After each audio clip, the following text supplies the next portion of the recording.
saúdo com a paz do Senhor.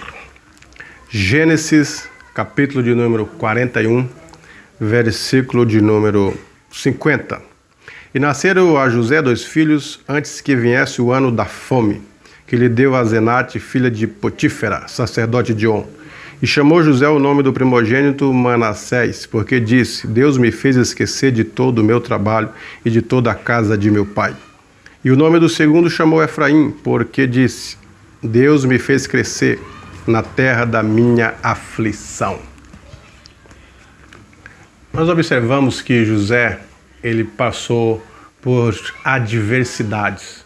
Primeiro por sonhar em relação ao sol, à lua, às estrelas, e eles interpretarem que seria o pai, a mãe e os irmãos se dobrando a José. E eles entenderam que José parece que queria que os demais o servissem. E ele, então, com isso, contrai o ódio dos seus irmãos. Posteriormente, José teve um outro sonho sobre os molhos de trigos, que o dele ficava de pé e os demais da sua família se prostrava sobre o dele. Foi repreendido novamente pelos irmãos. A partir daí, com os presentes que José ganhou do seu pai, os seus irmãos passaram a odiá-lo ainda mais. E quando os irmãos estavam apacentando em Siquém, que Jacó enviou José para ver como estava e levar mantimentos, trazer notícia, jogaram José na cova. Seu irmão, com o intento de livrá-lo, colocou condições para que ele fosse vendido para os ismaelitas. Aí começa a carreira de José no Egito. Foi vendido para a casa de Potifar como escravo. O escravo não tinha direito a sandálias, porque sandálias no Egito era sinônimo e símbolo de autoridade. E escravo não tem autoridade. José não tinha direito. Ele não tinha uma carteira assinada, não tinha um plano de saúde, não tinha férias. Quanto ao final de semana, não tinha um descanso. O escravo tinha que trabalhar diuturnamente, sem direito a nada, e quando estava velho, sem condições físicas, às vezes era vendido ou às vezes até mortos.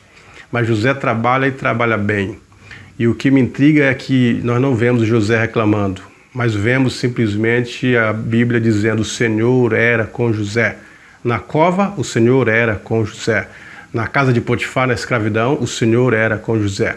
E o que me deixou pensativo é exatamente esse trecho, que na casa de Potifar, ele como escravo, sem direito a nada, sem salários, sem carteira assinada, todos os direitos trabalhistas que alguém poderia ter hoje, isso não existia quando José era escravo. Mas a Bíblia diz assim: o Senhor prosperava José. Que prosperidade é esta? Que ele não tem salário, não tem dinheiro, não tem direitos. Qual que sinônimo de prosperidade é essa? Certamente não é a prosperidade material, porque ele não tinha nada de material, a não ser a confiança do patrão para trabalhar, ser mordomo de tudo que Potifar possuía. Então ele era mordomo, era chefe dos demais escravos para trabalhar, e trabalhava bem, mesmo sem saber que não teria remuneração. Depois do atentado da mulher sobre a vida de José, ele vai para a cadeia. Passa outro período na cadeia inocentemente, até que por fim José chega ao trono. E quando ele chega ao trono, ele é governador do Egito, depois casa. E dessa união advém 2 filhos, que é aqui que eu quero me ater. O primeiro chamado Manassés e o segundo chamado Efraim. E ele dá o nome de Manassés exatamente por isso, porque ele disse: o Senhor me fez esquecer do meu passado e da casa dos meus pais. Parece-me que José se esquece dos maus tratos. Parece-me que José se esquece de tudo aquilo que os irmãos o fizeram. É uma lição para a nossa vida, que muitas pessoas não conseguem esquecer o passado. Pessoas que vivem de mágoas de 20, 30, 40 anos atrás, que alguém lhe fez, alguém da família, algum amigo, ou o pai, ou a mãe. E eles vivem essa angústia na atualidade. É preciso perdão para que venha a felicidade. É preciso perdão para que saia a mágoa. É necessário que haja o perdão para que saia o rancor e a prosperidade verdadeira suja no coração da pessoa. Então José, ele se esquece disso. É prova bíblica que quando os irmãos vieram, ele não se vinga dos seus irmãos. E mesmo que após a morte do velho Jacó, o seu pai, os irmãos vieram suplicar que ele não se vingasse, José não tinha intento nenhum de vingar-se dos irmãos, dos atentados que eles fizeram contra ele no passado. Nós percebemos isso pelas Escrituras. Portanto, José, ele teve condições de esquecer o passado. Ele entra com um coração puro, com condições de perdoar os seus irmãos e não trazer a vingança, porque a vingança pertence ao Senhor. Vamos esquecer o nosso passado, vamos esquecer a época que alguém nos causou o mal, alguém que nos fez a calúnia, que nos atentou, que nos fez sofrer com as adversidades da vida e da alma, e tirar isso da alma para que a alma seja uma alma sadia e tenha na nossa vida a alegria perfeita, a felicidade perfeita. José teve o segundo filho e colocou o nome de Efraim, porque disse: Deus me fez prosperar na terra do Egito. Agora sim, a prosperidade material, porque agora ele, como governador, tinha salários e ele tinha direitos, e com isso adquiriu uma família que já é uma prosperidade imensa. Posteriormente, ele tem a prosperidade material, porque tinha salários, dos frutos do seu trabalho como governador.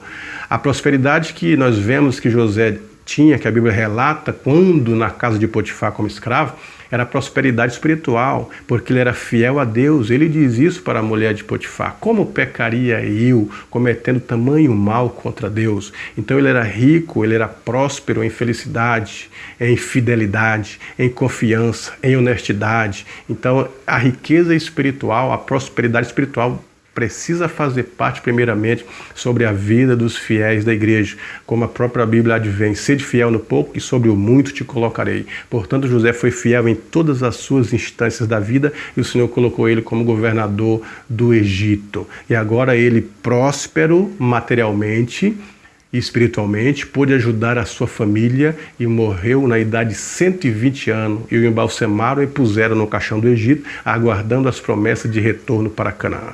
Se você quer a prosperidade financeira, a bênção de Deus sobre a sua vida, tira toda a mágoa, todo o rancor, perdoe as pessoas, seja fiel no pouco, seja íntegro, e Deus vai abençoar a sua vida como sempre tem abençoado. Deus em Cristo vos abençoe. Espero você que curta o canal e se inscreva no meu canal.